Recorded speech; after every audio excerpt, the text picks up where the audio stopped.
Good evening and welcome to Gunner Shot.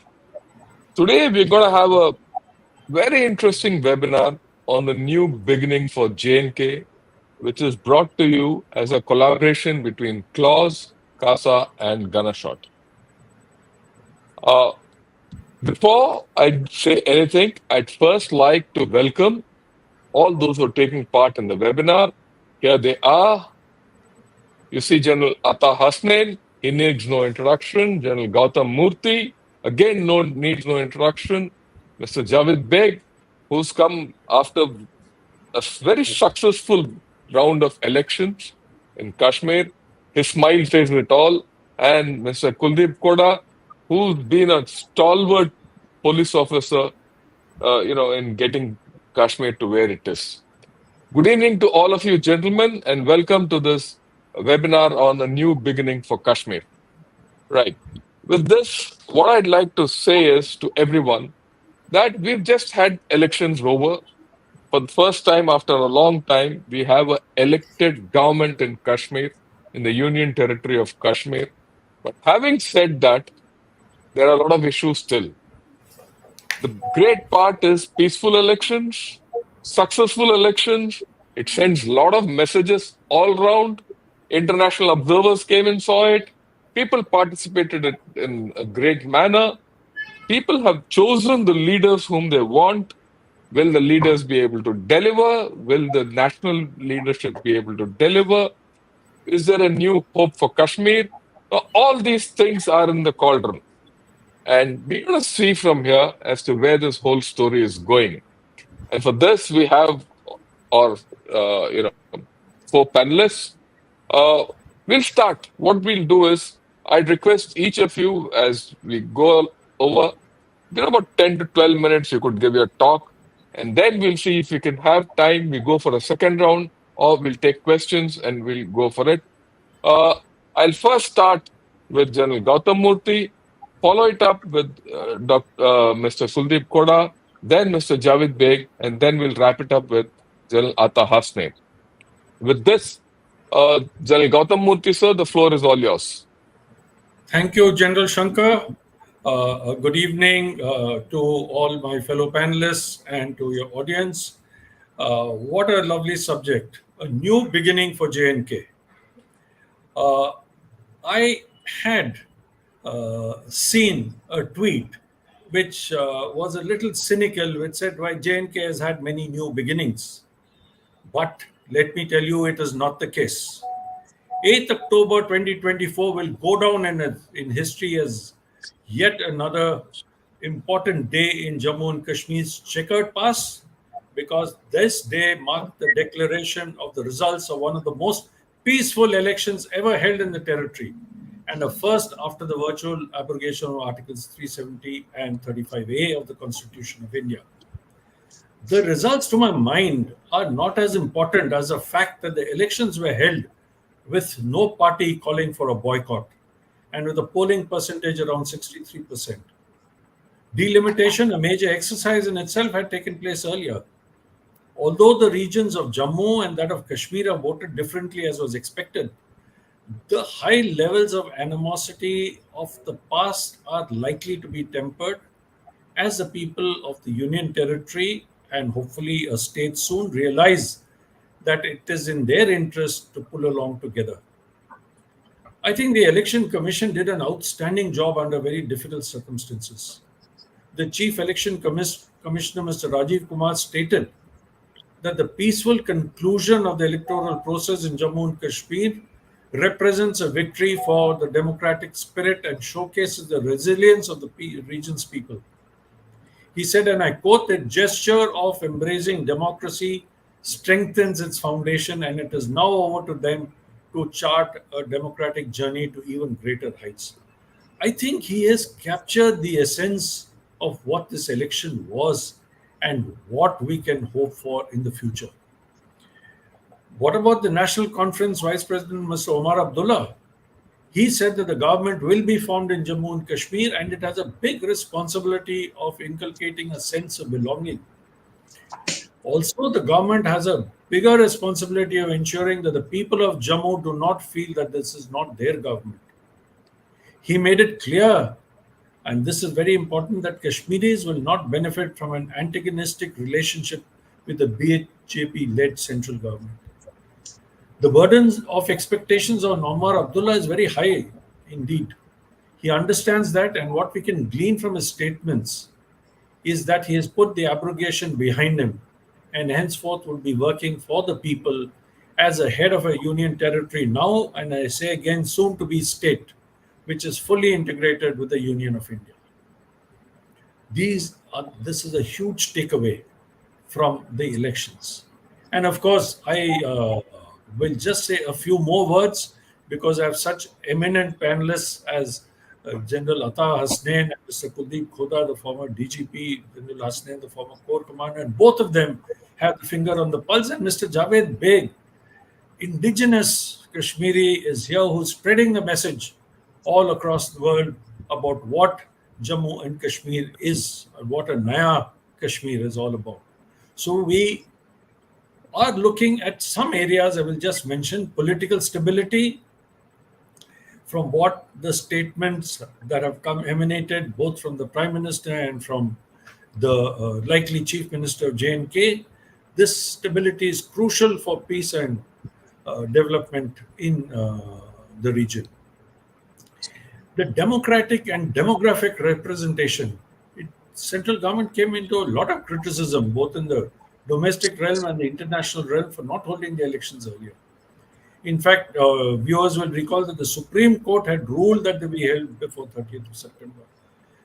Thus, holding the elections has fulfilled not only the aspirations of the people, but has quietened those who were feeling that this election is not going to be held and this is just a jumla and everything else. The next aspiration, which is the restoration of statehood, should logically follow.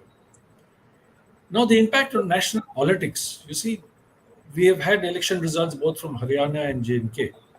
Now, the outcome of these elections has a huge influence on national politics.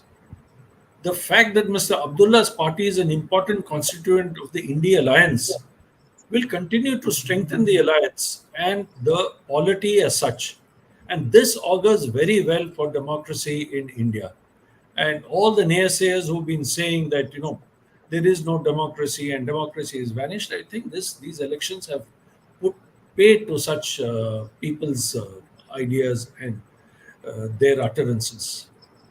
Security and militancy, I will leave it to General HASNAIN and Mr. KULDEEP KHODA to speak on it, but I'll simply say that the conduct of peaceful elections is a positive indicator for security. However, I will add a word of caution that if governance is weak, it could lead to increased tensions and violence, and it could exacerbate the existing security challenges. Economic development, Mr. JAVED BEIGH will tell you what is happening on ground, and it is understood that this path will continue. A bipartisan approach that Mr. Omar Abdullah has promised will need to be followed. On international relations, the successful holding of these peaceful elections is certainly a feather in the cap for India. All nations, especially Pakistan, and within Pakistan, the residents of UK would surely be taking note of this. In conclusion, all I'd say that a new beginning has definitely been made. It is now up to the leaders at the state and the center to put aside the differences and work towards the common goals of the welfare of the people of J&K and good governance. Thank you. Over to you, General Shankar. Thanks a lot, sir. Thanks a lot for your remarks. The important takeaways from what you said is results are not important, right? Participation is more important, and that's what I thought was the cornerstone of these elections. Well, you did make a mention that the burden of expectations from the new government is very high for the people and the rest of people of Kashmir and the rest of India also. But equally, the burden of responsibility is equally high on the central government to make this entire experiment a success. They have a 50% or more hand in it. I think they have 60 to 70% hand to guide the state or the union territory to a statehood and on to safe shores. Well, you have a positive approach. That's good. A whole lot of issues: security, statehood, Pakistan, international relations, governance, development, X, Y, Z. And I will leave it to you people on the panel, the knowledgeable panel, to throw up those facets which you think are most important for a new beginning in Kashmir. With this, I request Mr. Kuldeep Koda, all yours, sir. Thank you, General Shankar. General Murthy has already uh, brought out the essential part of the democratic process which has taken place and the government which has come up, which is likely to be sworn in shortly now. And the exercise which was carried out in a very clinical manner, a smooth manner, without violence, as General Murthy has already mentioned. And the participation this time was voluntary on a huge scale. No boycott calls, no violence, and enthusiastic participation by the common man in these elections. And the results, of course, which have come up have also shown a clear trend, a clear verdict, and we can hope a very stable government, which is essential for the future development of the state on all fronts. Now, this is really a new beginning in many ways. First of all, it is a government now, a political government, a representative government after the abrogation of Article 370 and 35A. Now, the likely chief ministerial incumbent, he has started on a very positive note that this issue has been decided by the apex court, and he is not likely to make it a focal point, as was as some of the pessimists expected, that it is going to be a central issue in future, and which can vitiate the atmosphere of working between the UT government and the central government. Now, the chief minister, the likely chief minister, who is likely to come up now, he has very wisely and very well stated that this issue is to be put on back burner, and he's going to focus on people's problems, the development, and the issues which concern the common man. And going by, I will not further develop on the points which has been very well brought out by General Murthy, but I would like to take up the other issues which are likely to be a focus in near future. The first issue, which is likely to be on which people of Jammu and Kashmir will have a lot of expectation on the government, are the developmental issues, the public grievances, and many of the announcements which the UT government had earlier made, which need a serious follow-up in the interest of welfare of the people. On the development issues, there were lots of announcements in the past, like investments in the industrial sector, in the tourism sector, in the health sector, and the smart cities, which are for Jammu and Srinagar.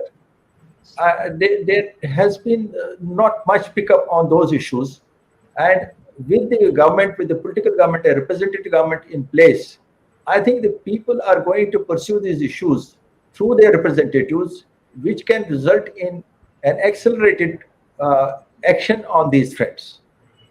I may point out, like, one issue, like in health sector, and a policy was announced in 2019, the healthcare investment policy, and in which incentives were given by the government for setting up private healthcare facilities in Jammu and Kashmir, because the super specialty and multi-specialty care is really lacking on ground level in the entire union territory. And in response to a very good policy, which gave lots of incentives to those who want to come and set up the healthcare facilities in Jammu and Kashmir, the big players like Fortis, Vedanta, Par group of hospitals, Capital group of hospitals, they are very, and some more renowned chain of hospitals applied for it.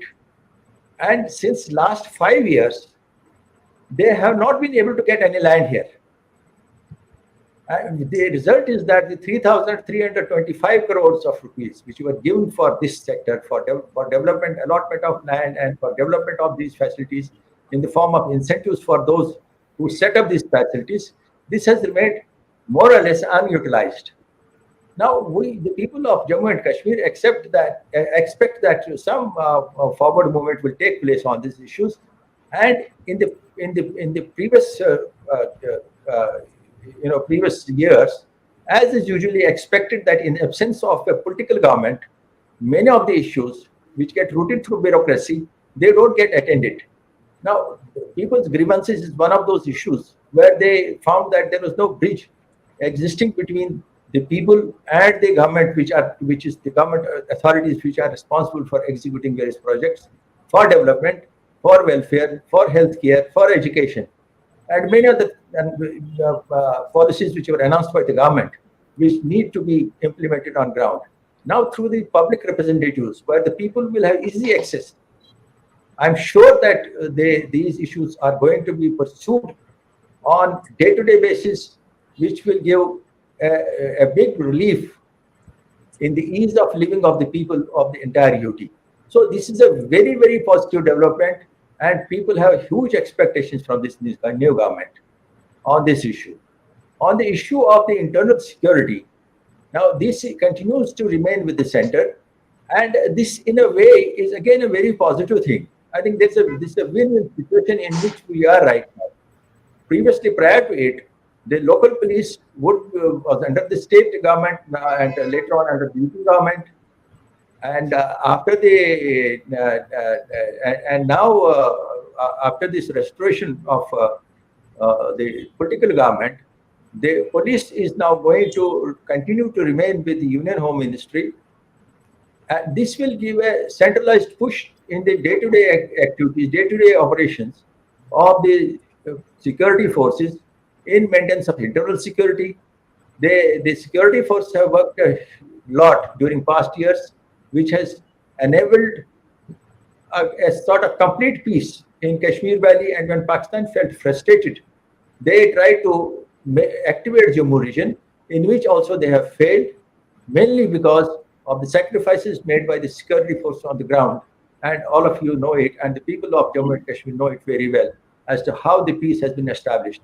Now we have to carry it forward and ensure that Pakistan, who is not going to give up its activities as far as J&K is concerned, that will be dealt very well with a centralized command, both for the paramilitary force, police, and of course the army, which is under the Ministry of Defense. So with this sort of working, I'm sure that the new government which is in place, they will be not very much concerned about that, because this is in a safe hands. The security of state will be safe hands, and it will continue to operate in a manner which will be beneficial in the overall interest of the peace, security, and integrity of the country. So with these points, I would like to conclude my observations. But I must say that the new dispensation which is going to come up is going to represent Jammu and Kashmir on the political front very well, because there was apprehension that there may be some sort of lopsidedness, because the MLAs which have been elected may belong to one community, but there is enough of them, and many of the independents are also now lining up, who are going to be part of the new political government. So I think that point will also be taken care of well, so that the ministry which is constituted represents the people of Jammu region in a proportionate manner, and of Kashmir, of course, where from most of the MLAs who have come, who are going to the party which is going to rule. So I think that will be taken care of. And with Omar Abdullah, who is likely to be the chief minister, he has started on a very, very positive note. This is a good omen for the state, and I'm sure he has already mentioned that it is in the interest of J&K people, and it is in the interest of union government also, that the two they work without any friction, and they work smoothly, which is again a very good development, which is a very good indication for future time to come. So with these comments, I'd like to conclude. Thank you very much. Thanks a lot, sir. I think you have made certain important points. that there were no boycott calls for this election, and there was all-round participation. Even the ex-militants also participated in the whole thing. We saw Engineer Rashid participating. And if I might say, there was a shift from the electoral process of the Lok Sabha to now. The people's mood also seems to have changed because the kind of voting which has been done gives you certain indications. And important thing that the new dispensation seems to be ready to move beyond Article 370 and reinstating it and all that. When he says this is not going to be the focal point of the whole story, right? And the focus has to be the people's problems, which you rightly said. People are going to look at development issues, and the expectations are going to be very clear. You know, lot has been promised to Kashmir. Has it been delivered? What are the deliverables to Kashmir is what is going to be seen. And it is in this that the center-state relations are going to come in, and we need to talk about it also as we go along, right? Because it's one thing to say immediately after the elections, look, everything is going to be hunky-dory, we have to work, but there are internal contradictions, as we all know, and the realities of the whole story. And all these promises, like what you said, smart cities, investment, and all that is very important. And most important, I think, is investment into societal issues, health, and things like that, which affects the people. I think is a very important point you made. And of course, Pakistan will always be there to clear the pitch, and we'll talk of it in the next round. With this, I'd request Mr. Javed Beg, please tell me what's the mood in the valley and how are things. And I wouldn't say the valley alone, entire Kashmir. Your take, please carry on. Thank you so much, sir, for inviting me on your beautiful platform with these great intellectuals of our country. I might sound very low on energy because I was not keeping well for a couple of days. Well, I'm very happy. For the first time, I have seen in my life an election being celebrated like a festival in Jammu and Kashmir, especially in the valley. I am witness where I have seen hartal calls coming, boycott calls coming, posters, outside my home, in the mohallas, on the walls of masjids, and that fear across, mohallas, towns. But this time it was totally different. Everybody could freely participate. Everybody could freely go and vote. Everybody, parties, candidates, their supporters, voters, they could freely campaign. Even during nights in my hometown Birwa, which was once one of the most uh, difficult areas to manage. I saw my family, my relatives taking and participating in late night campaigns. So I'm very happy as a Kashmiri. I would say this is the real democracy we have seen for the first time uh, in Kashmir Valley. No matter who wins, which party came with the maximum numbers, who is going to form government. But this is indeed the win of democracy. This is indeed the success of idea of India, which was actually missing in the valley for last 3 decades. Now I think this credit must go to the people of Jammu and Kashmir, to the youth of Kashmir Valley, and to the vision of Honorable PM Saab. I remember in 2019 when Honorable PM delivered a very powerful speech inside Parliament, and he said, "I can see peace returning to Jammu and Kashmir after the abrogation." A lot of people had disagreements with Honorable PM. We may have disagreements with the political party he belongs to, but he is indeed uh, a representing idea of India, not only in our country but globally. So I admire the vision he carries, not only for Jammu and Kashmir but for the entire country. I congratulate people of Jammu and Kashmir.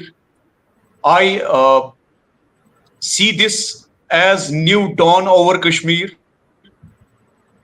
The way people participated, including a political or religious outfit, Jamaat-e-Islami also participating. Their candidates also participated, though they couldn't win a seat. But yes, their participation should be welcomed. Everybody has also change in the mindset of people of the Jammu and Kashmir. So people have understood idea of India. People have understood true essence of the idea of India. People have understood the value and importance of democracy, democratic processes like elections. And I'm very happy that a civilian government will come, because we have regional parties who always come up with complaints against you, complaints against me, against everybody and anybody. Now people have chosen them. They have every right to form government. I'm very happy that Jammu and Kashmir has participated, even in comparison with other states like Maharashtra, Bihar. The vote percentage in Jammu and Kashmir is much higher. Two divisions of Jammu and Kashmir. Division Jammu has given clear mandate to BJP. Kashmir division has given a good mandate to National Conference. And as you rightly said, the way Mr. Omar Abdullah has started showing a very positive attitude, I wholeheartedly welcome his statement. He is willing to work with the opposition parties. He is willing to work with the party in central government. This is how we can actually achieve the bigger goal. The bigger goal is holistic development of Jammu and Kashmir. We are far behind in comparison with other neighboring states like Punjab, Haryana, because we missed on development. We had maximum tourist footfall last year and this year, and we don't have enough infrastructure to accommodate our esteemed tourists. Right now, when we are speaking here, we in Kashmir Valley are hosting Legends Cricket League. Tomorrow I'm hopeful and very happy, because in my childhood we missed these festivals also. We are hopeful of hosting IPL maybe this year or next year. We people of Jammu and Kashmir, we are eagerly waiting for some World Cup matches to be hosted there. See, people of Kashmir have chosen the right path, which is idea of India, which is idea of humanity, which is Kashmirian. So this is the verdict people of Kashmir have given against terrorism, against extremism, against radicalism. I have been advocating for this idea for last 1.5 decades. I'm very happy Omar Abdullah has spoken what I have been speaking for last more than a decade. So happy. He made my day. And everybody will, trust me, mark my words, everybody in Jammu and Kashmir, especially in the valley, will love idea of India. There is no better idea than idea of India. The only solution to every problem there, be it a lack of infrastructure, be it lack of other things in the valley, the only solution is peace. And peace has ultimately returned. There are people, there are four of the legends sitting with me who have contributed to this day. General HASNAIN Saab, salute to you. Lieutenant General Gautam Moorthy Sahab, salute to you. Lieutenant General Shankar Sahab and my friend KULDEEP KHODA Sahab, salute to you guys. Salute to the people of Jammu and Kashmir, to the youth of my Jammu and Kashmir who have shown to the world, to our enemy, that they are the real guardians of idea of India. They are the real guardians of world's largest democracy. And that is where we are. More than 60% votes.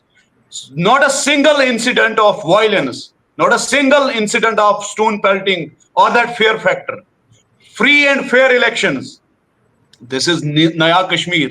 Indeed, this is Naya Kashmir, where there is peace, prosperity, communal harmony, and development.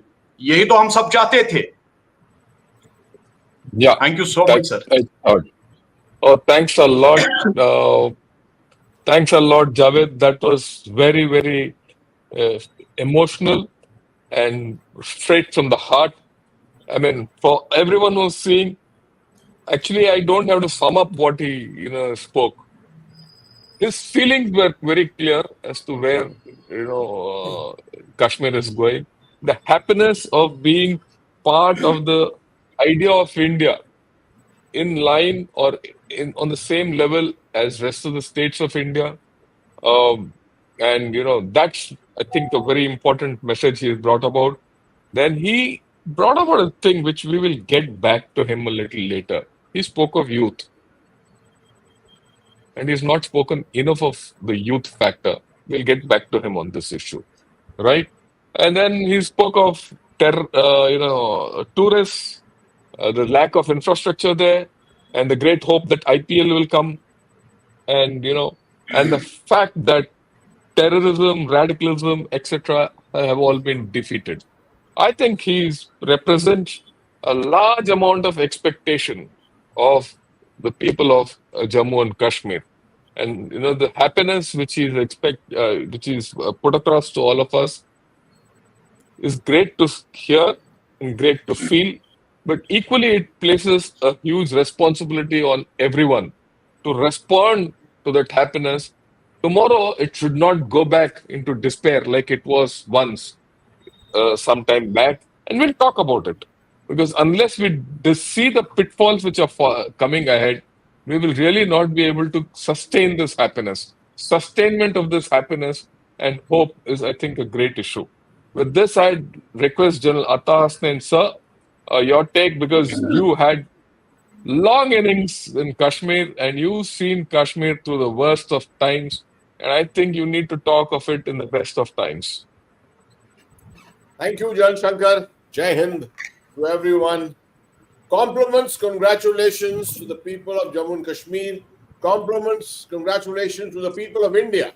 All of us. Javed has summed it up extremely well with the right passion, the right emotions. I may start by also saying that it's wonderful to have KULDEEP KHODA Sahab here, because there are not many people who are as experienced as he is in the handling of Jammu and Kashmir. I've had the occasion to work with him very closely, both as GOC 19 Dev and subsequently as GOC 15 Code. And I can tell you it was always a wonderful thing working with him, with all the cooperation that one got in those days. And thank you once again, KULDEEP Sahab. We continue to remain very, very grateful for all that you did for us. Having said that, let me start on a somber note. While we are elative, while we are celebrating, remember there has been an incident today in Anantnag, in Kokarnag. After 3 years, you have found a revisiting of a kidnapping again coming of a territorial army Jawan. Is this a symbolic message from the terrorists to us all, from Pakistan or from anywhere? We leave it at that. But I just wanted to remind you that we cannot just ignore that. Having said it, the future Chief Minister, Mr. Omar Abdullah, is definitely very experienced. Mr. KHODA has worked with him very long, and he will be able to tell us more about it. I have only 2-3 points of advice to him right in the beginning. Number one, start small. don't start attempting too much, because you have come out from the wild. You are angry. I'm sure he is angry, although he is not exuding that anger at the moment, but he is angry because he was imprisoned for some time, and all kinds of things happened in the last 5 years. So he is maybe having some kind of an antipathy in him. He should leave that aside. He should start small. He should not be confrontationist. It doesn't seem that he's going to be that from the sentiments that he has expressed today. Don't attempt too much, as I said. Start small. Don't be confrontationist. Choose certain domains where you can make a huge difference. Remember, you've got a new bureaucracy that he's going to be working with. And the old bureaucracy of the time of KHODA Saab has all gone away. Much of it has deliberately been taken away also, so that we have a new beginning. So the NC, the new government will have to come into league with the bureaucracy too. Earlier it was very simple. Every time the government changed, you had the same bureaucracy that you were working with. And see some domains where a positive difference can be made immediately. My strongest recommendation to anyone who takes over Kashmir at the beginning is, your elections are normally October, November, the onset of winter. They make every effort to give the people of Jammu and Kashmir a happy and a good winter. If you give them a good winter, they will always bless you. You will create the positivity for the subsequent year, and you will have a great year ahead, right? So these are some of the points to start with. At the same time, it's not going to be an easy journey for him, not for the government at all.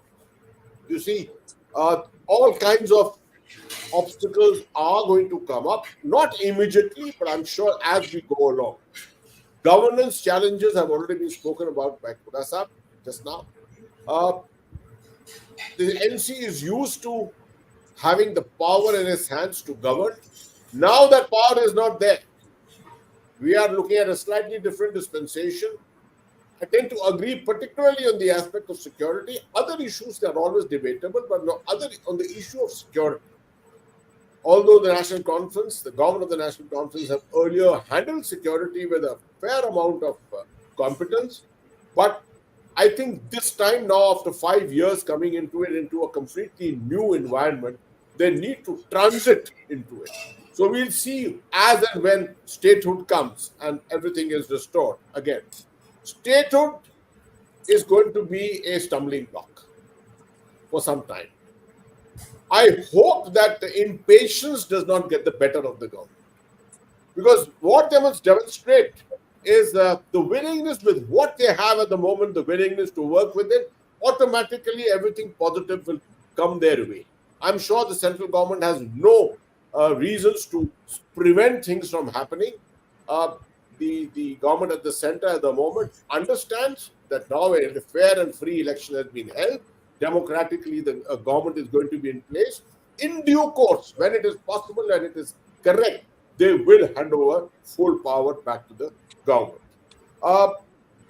2-3 very important issues will be the issue of Jammu. Now, Jammu has been seething for some time. And there's a question here for me also, which someone has put down, asking me whether Jammu should become a separate state. When on the 5th of August 2019, the government of India announced what was happening with J&K, when Ladakh was taken away as the union territory without an assembly, and J&K were created as one union territory. I tweeted and complimented the government of India.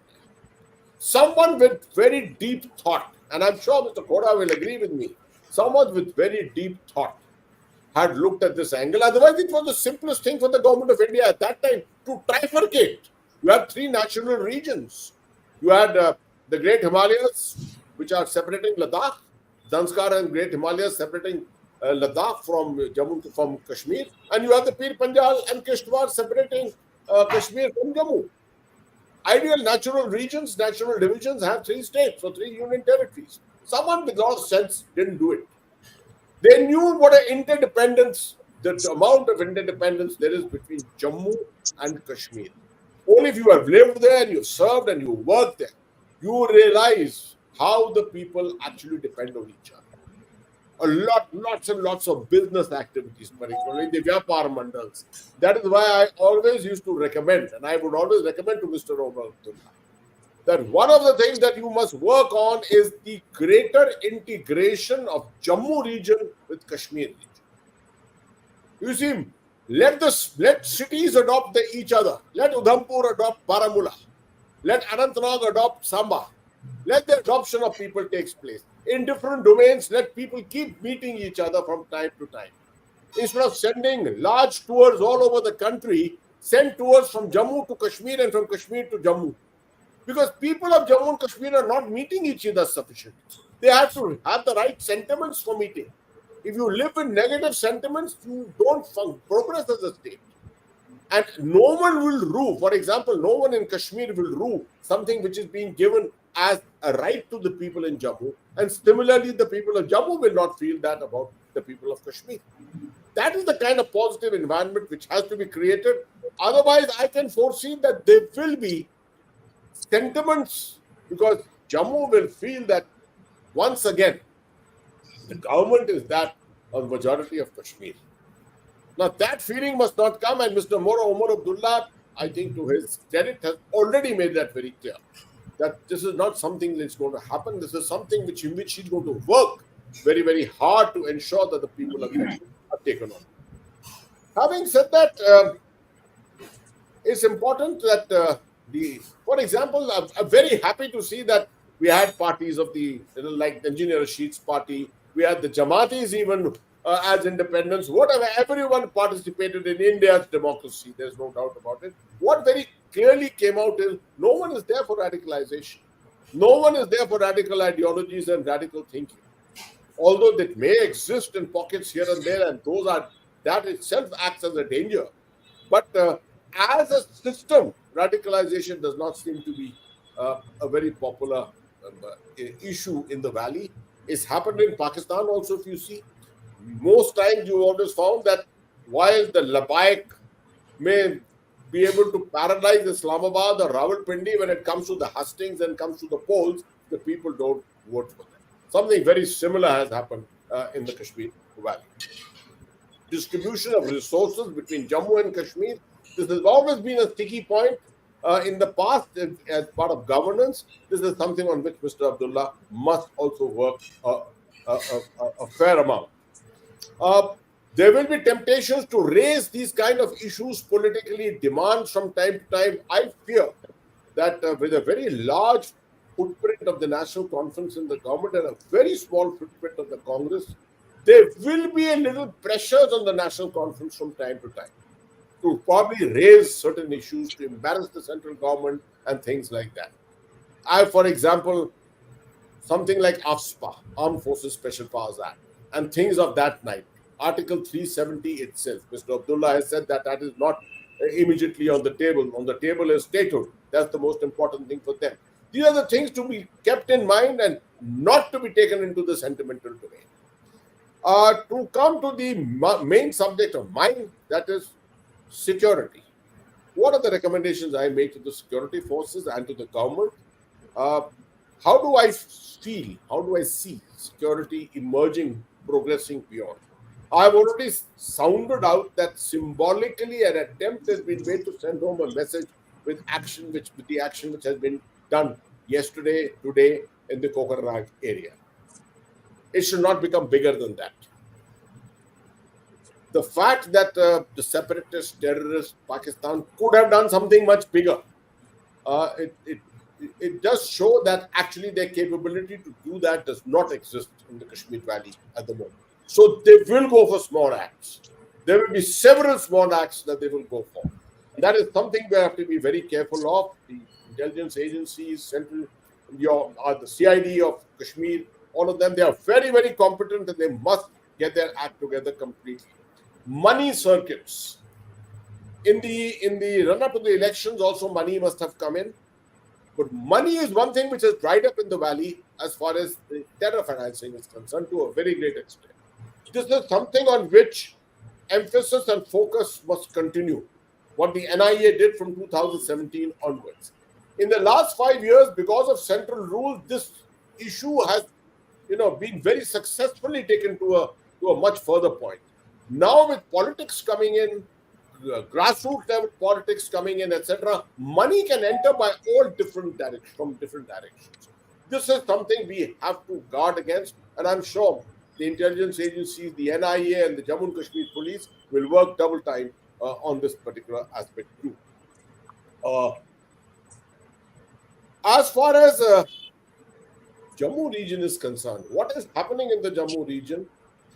Mr. Abdullah and his government have worked a lot on security before. He has been heading the Unified Command. Mr. KHODA was obviously a member of that also. So he is no stranger to the aspects of security. But there will be lots of new members who will come into government, lots of new legislators, etc.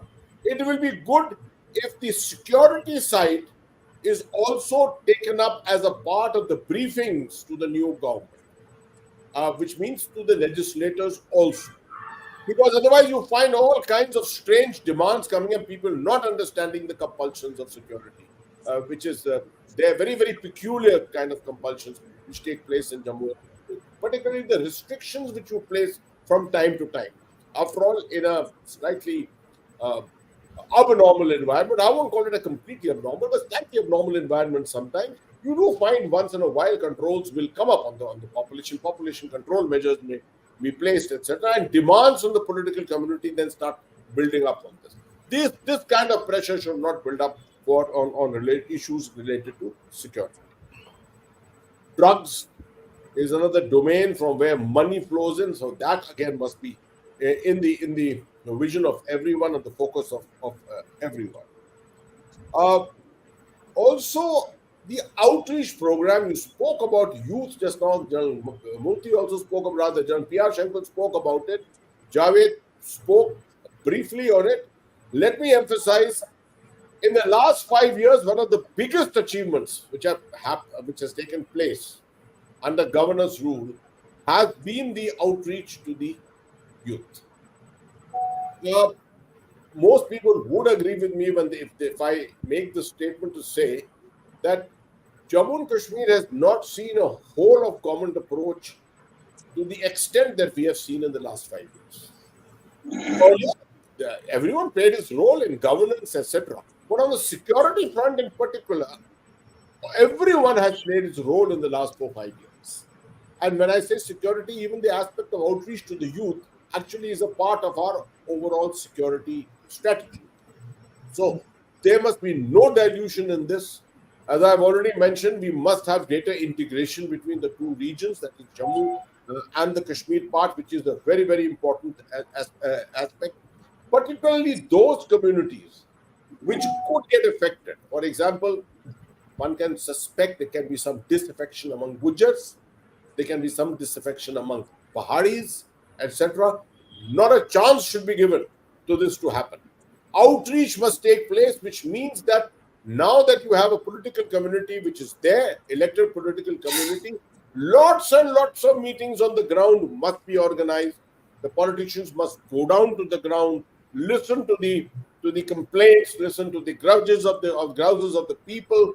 This is something we have not seen enough of it in Jammu and Kashmir earlier, simply because the security situation never really permitted you to take that. Now that the security situation is far, far better, the police, the CAPFs, even the army should come into this and make sure that they create the right environment for the political community to go down to the people, mingle with the people freely, and that will add to the overall security setup. No efforts to try and dilute the grid. Now, that is one thing we have to be very careful about, because the moment you have elections and the political community gets elected, pressure starts building up on the security community. I remember in the past, the removal of bunkers, etc., that's fine. We had lots of bunkers removed in Srinagar from time to time. Mr. KHODA would remember. That's fine. It helps in the overall movement of traffic and things like that. But where there are some critical areas where security setups, nakas of the police, etc., are there, and which are mandated to remain there for security, those must not be touched at all with a barge pole, because we cannot afford to lose our control over things, because to regain that control will be very, very difficult. We have worked very hard for the better part of the last 35 years to come to this situation. I think I've already overshot my time. I think I would also recommend to the government to ensure that anti-corruption measures are put into place, because otherwise, after a long time, the moment you have elections, democracy has a way of promoting some aspects of corruption. There will be some unethical, anti-ethical kind of elements here and there, not necessarily the political community itself, but people who will try and take advantage of this. There should be a very strong sense of vigilance against all this. So at the end of it, I think we are looking primarily at the aspect of good governance, a small beginning, taking it beyond, having a good winter, making a good outreach to the youth, a very, very good community outreach to the people at the grassroots level, and backing all this up with a very, very robust security setup. I'll stop here. Thank you very much. Thanks a lot, sir. If I could sum up the key issues which you brought out, I think the crux of your talk is small steps, one step at a time, and don't aim for something too big, which is beyond your capability, right? Happy winter, which is a very important part, good governance, and a new type of governance for which this government has to get adjusted to. It's not a state, it's a UT. So it has its own dynamics, right? Then you focused on the security and how to retain control and catch the money trail and focus on the youth. These are the things which you really put out. And another important point which you brought out, and I think which everyone has brought it out in his own way, is that radicalism is no more popular, right? The elections have proven that it's not been popular here. It's not been popular even in Pakistan. In the mainstream Pakistan also, radicalism has not been popular. The same thing you see even in Bangladesh, where people are not for radicalism. I mean, though I'm straying away, I'm just making a point. Just today, Bangladesh has declared 4 days holiday for Durga Puja, and much to against what we think about what was happening in Bangladesh, there's certain things there is sanity in governance in all nations, which is a good thing, right? I'll not go for a second round because otherwise we'll run out of time and we will not be able to take a few questions, at least one question each. But to sum up what all of you have said, the main issues which I'll just talk of, the key things which we look forward when we say new beginning, what is this new beginning going to consist of? First, center-state relations. There are a lot of things, pitfalls in the center-state relations which have not come out. The euphoria of good elections is one part of the story, but once you get down to day-to-day life and governance, the center-state relations and the politics behind that will start coming. And along with the center-state relations also is the divide between Jammu and the Srinagar Valley, which General HASNAIN, you have spoken of. And you've been speaking of this quite often. I think these are things which have to be focused on. The second thing is we have not spoken enough of Pakistan today because we all understand what Pakistan can do.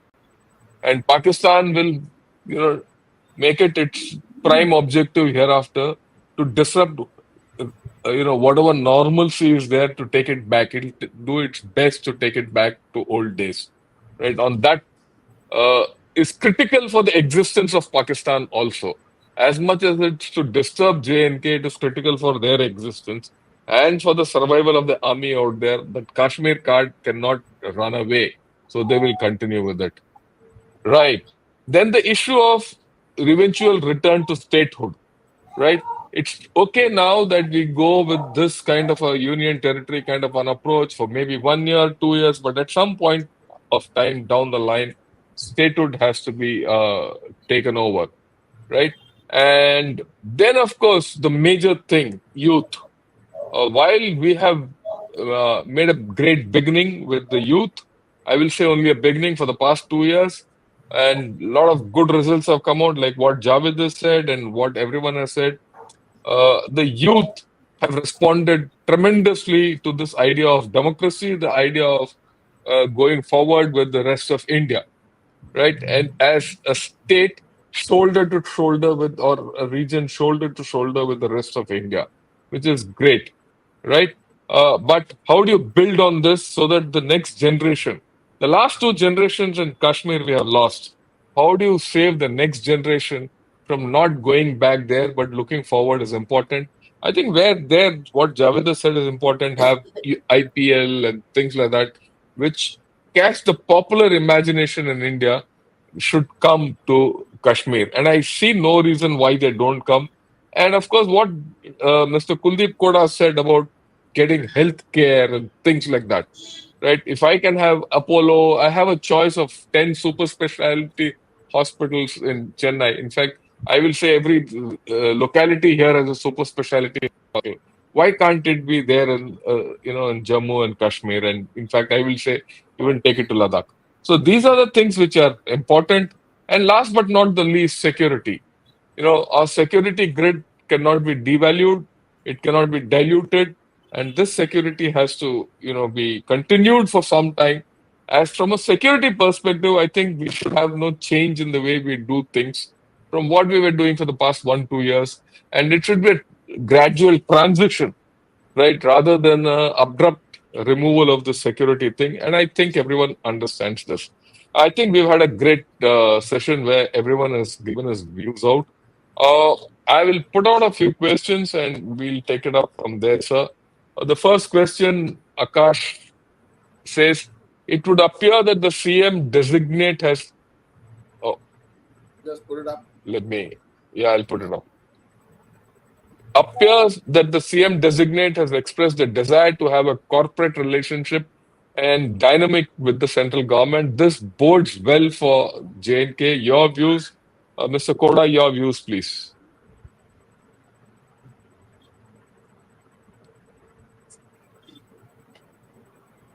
This view of the, I should say, CM designate is very positive, and it's going to bring a lot of comfort to the people, because ultimately in center-state strained relations, it is the people who ultimately suffer. So people should feel relieved about this initial statement of Mr. Omar Abdullah. The other point I would like to mention, an important point brought out by General HASNAIN, is about building the bridges between Jammu and Kashmir, not to weaken the bridges. One of the steps which was taken by the interim arrangement during the central rule was dispensing with the Darbar, the traditional Darbar. It saved on costs, it saved on some time lost during the move, but it has, in the process, developed a sort of separation between the Jammu region and Kashmir region. In winters, the people of Kashmir with families would come over to Jammu and have a sort of intermixing, and it will give a lot of, bonding would develop in the process. Likewise, lots of Jammu families and people would go to Srinagar during summer months. So this was a continuous process. I think we should not bother much about these small expenses which it incurs, and we should start Darbar move again, because this is a big step which ensures that people of Jammu and Kashmir keep on mixing up throughout the year. And the festive atmosphere which it generates in winter in Jammu, that people of Jammu are also missing. So I think we should have a broader vision, and we should look at the thing from a broader angle rather than from saving on costs and days lost. Otherwise, also we have lots of holidays in J&K, I think more than any other state. Having said that, then the point which I mentioned about who had huge tourism rush last year, and that gave another opportunity for the people from entire country coming to Valley. That's again a process which binds the people and which develops the vested interest of the positive, in positive sense I'm saying, vested interest of Kashmir is in rest of India. The type of the income it generates there, and the people of rest of the India coming over to Valley and enjoying the beautiful place. But the infrastructure which is required for the stay, for their comforts, and for the so that they visit the valley with a lot of and leave back with lot of good remembrances. But unfortunately, because of lack of infrastructure, the facilities which are required at the tourist spots are not existing, and unfortunately, during the last several years, they have not developed much. I mentioned initially about the industrial policy, which was supposed to allot to land for this infrastructure, including the infrastructure at tourist places beyond the health sector. Even land is not getting allotted for this process. And now recently, another step has been taken by the government, that is constitution of land allotment committee. And in the first few meetings, the land allotment committee came out with more stringent measures for allotment of land. I think we need to have a very positive and pragmatic look on these issues so that we don't move backwards. We should move forward in integrating Kashmir with the rest of the India. So these are some of the positive steps which are required to be done. And I think this answers the question to some extent, I suppose. Thanks a lot, sir. May Akash has asked some. Yeah, yeah. Yes, sir, I think please. Go ahead. I think Please Kuldeep go ahead. Khoda Sahab has brought out some very, very valid points. I will only comment on one aspect, and that is the move of the Darbar. One of the reasons why, which the central government and perhaps the current dispensation is giving, is of course wasteful expenditure, which is exactly what Khoda Sahab just now said. I would strongly recommend that a system should be established to actually make this into a far more efficient kind of a system when it comes to a movement. Otherwise, the whole a lot of people had complaints against it also, in the sense that it closes down it takes a few days to close it down in Srinagar, few days to open it up in Jammu, again close it down in Jammu, open it up in Srinagar, almost a month and a half, files are lost, this, that, all kinds of things happen. Today, in the electronic world today, even the file movement is really not required. Most of this has to be just electronically done. So I think a little bit of investment right in the beginning into this field to study this. I mean, we have the finest IIMs of the world, IITs of the world, who can put their heads together to see such a simple thing such as the move of a seat of governance from one part of the state to another part of the state and back again. I'm sure it can be handled far more efficiently.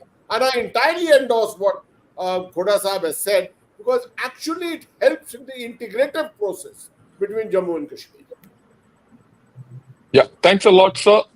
The next question. There's been no mention of Article 370 and 35A, thereby meaning that the people have accepted its abrogation and appreciate the benefits that accrue to them. Your views? Javed, all yours. I think this is right up your alley.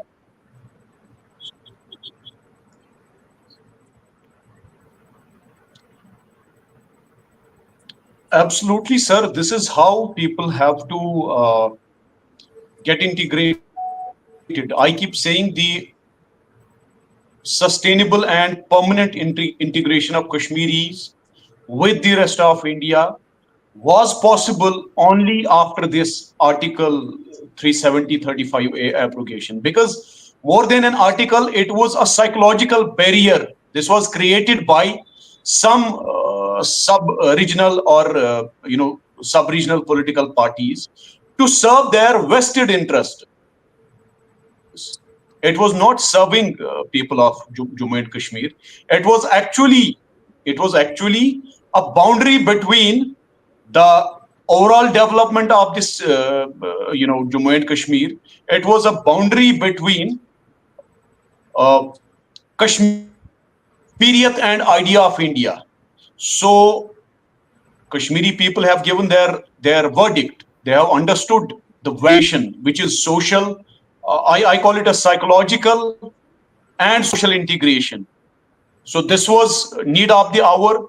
This should have been done 3 decades ago. Things would have been different. these two articles were actually used by regional and sub-regional political parties. They were in no way beneficial to the people of Jammu and Kashmir.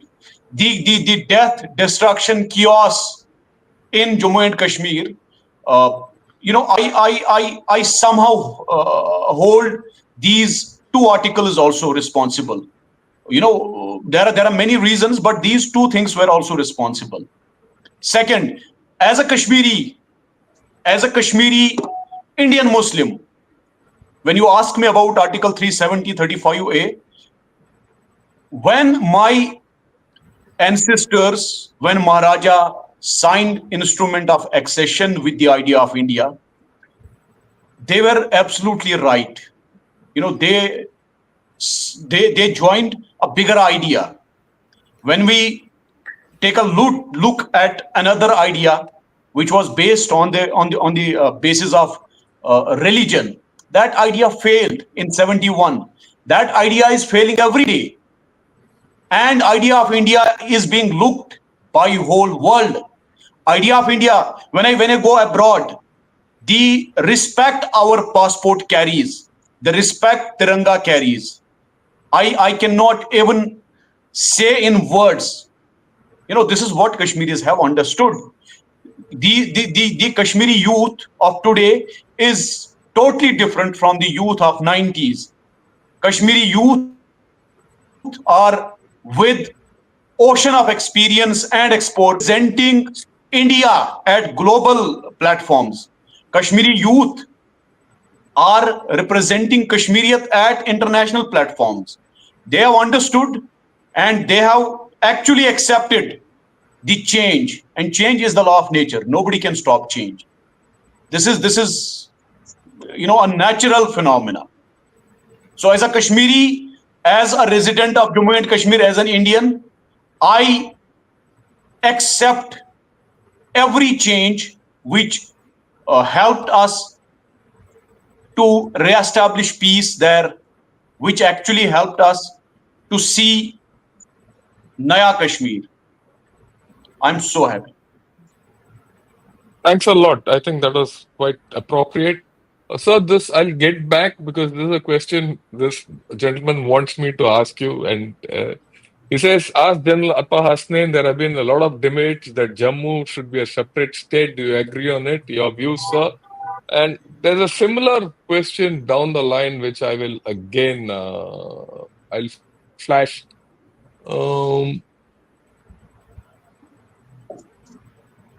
Yeah. A similar question. He says, voting in Jammu and Kashmir is 180 degrees opposite. Muslim majority Kashmir, 98% voting for NC, but Hindu majority Jammu voted for BJP. Isn't this a bifurcation vote? And both the questions are quite connected, so I would request you to.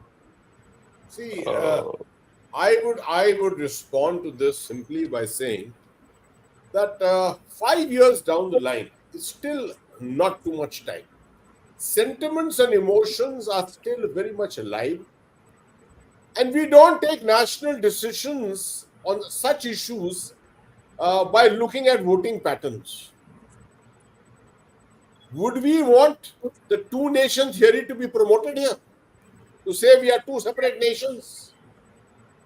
I mean, the whole idea of India is that we are one nation. The whole thing against Pakistan is we are a one nation country. Hindus and Muslims are not two different nations. This is what we have. Our constitution has been formed on this. We are all existing on this. And then if you have a vote, which is a coincidental vote, right? A couple of years down the line with development, etc., this may just change, right?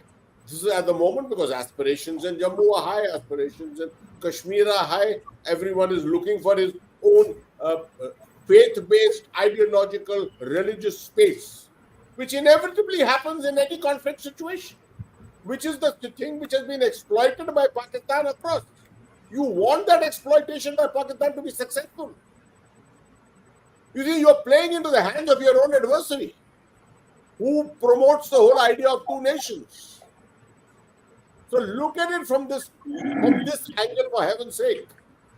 Don't just look at this from the top of the head to say they have voted Hindu and they have voted Muslim, so these are two different nations. They should be separated into two different UTs and ultimately two different states. You won't be doing a worse thing than this ever. I told you that I celebrated and complimented the government of India on the 5th of August 2019. I said, यहाँ कोई बहुत समझदार बैठा है सरकार में, who has made sure of this point that there is no separation of Jammu and Kashmir. The two are bonded to each other, and we have to work on how to make sure those bonds are promoted further and further. Thanks a lot, sir. I think this issue is going to be debated for a long time to come, like, the statehood and center-state relations. These will all be there. And this issue will keep surfacing in some form or the other in day-to-day issues, and it will get addressed. But at this point of time, I see no better way of going ahead. I mean, let me put it this way. These two people have no choice but to look at each other and look at each other for sustenance. It's not as if this problem is only confined to Jammu and Kashmir or people of Jammu and people of the Kashmir Valley. You just have to go and look at Nagaland and Manipur. They suffer from the same problem. It is not as if, this is something which is only peculiar to this region. It is there also in those regions also. If you go to Manipur, you have the same problem. The northern part of Manipur is Naga dominated. The central part is, of course, Manipuris, and the southern part is Kukis. Largely, Manipur has an identical problem, and with three communities, just not two communities. And they can't be bifurcated away like what happened here. Even that choice is not there.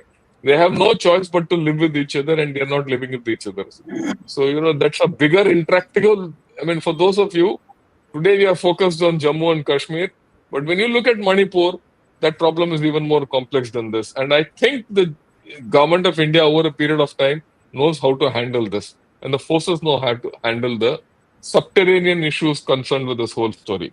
All right. I think we've had some great questions and we've had some great views. I'd like to thank all of you from the bottom of my heart. And I'd leave it to General Gautam Murthy. Sir, please wrap it up and your final comments, and then you could thank everyone on everyone's behalf. Over to you, sir. Thank you very much, General Shankar. In fact, my final comments will be a small repetition of what General HASNAIN said earlier on in our program. And he said that, the way this subnationalism can be dealt with is to have people from Kashmir Valley going across to Jammu, staying there, and vice versa, people from Jammu going. And DGP Mr. KULDEEP KHODA very much said that we have to revive the old system because there was a lot of interaction. This interaction is important, and what you said, General Shankar, again is very important, that you have to either swim together or sink together. You don't have a choice. Manipur is a classic example. Jammu and Kashmir is a classic example. And I go with what General HASNAIN said when the abrogation took place and the union territories were formed. Ladakh was separated, all right, but Jammu and Kashmir remained as one and will continue to remain as one because that actually, as General HASNAIN said, represents the idea of India. And that is what we are looking at. Thank you all, gentlemen, for this wonderful discussion. Thank you, audience, for their patience and for the questions as well as remarks. I'm sure we could not take all of them, but thank you all very much. Goodbye, God bless, and Jai Hind. And Jai Hind.